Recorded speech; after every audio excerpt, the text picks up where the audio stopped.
এই ছেলেগুলো এখানে একটি চ্যালেঞ্জ ভিডিও করছিল।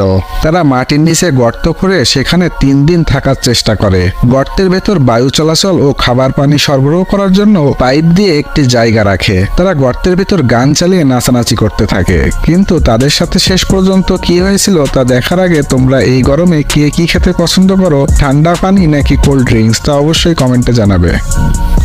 সবকিছুই ঠিকঠাক চলছিল, কিন্তু হঠাৎ করে সেখানে প্রচণ্ড ঝড় বৃষ্টি শুরু হয়।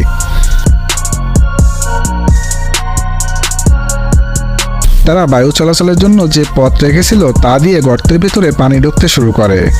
যেহেতু তারা মাটির অনেক নিচে ছিল, যতক্ষণ উপর থেকে কেউ তাদের মাটি খুঁড়ে বের না করে ততক্ষণ তাদের বাইরে বের হওয়ার কোনো উপায় ছিল না।